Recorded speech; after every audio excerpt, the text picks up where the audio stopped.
I don't know about you guys, but I'm ready to forge a knife and see what the pattern of this Damascus looks like. And the obligatory lighting of the forge.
Okay, so I've got one bar that I'm gonna cut the shape out of. Then I've got one very roughly forged knife that I'm just gonna cut out from here. All I wanted to do was forge some of the main sections just to see what the design does in it. So I'm gonna get these cut out and ready for heat treat.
All right, let's see what we got here.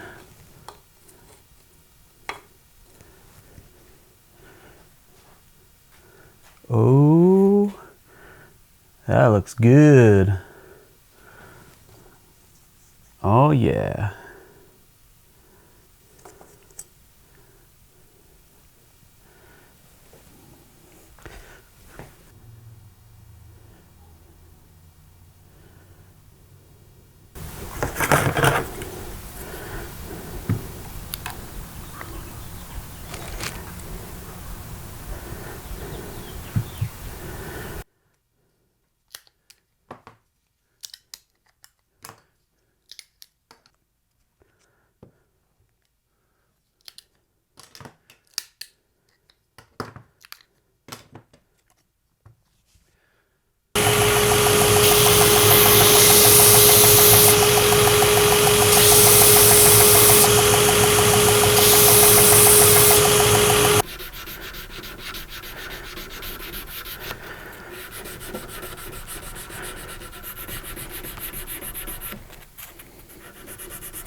And here they are, all done.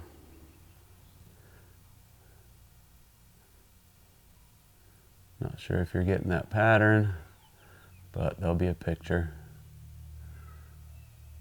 to look at. The pattern on the tang.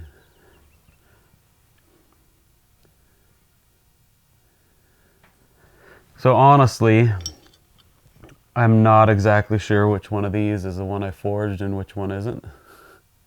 I'm assuming this is the one that I forged because it kind of pushed the pattern up a little bit. And then this one, the pattern actually stays pretty straight. But this one looks like the one that was forged. So it definitely does affect the pattern. So if you want to keep more straight lines, you're going to want to not forge in the tip.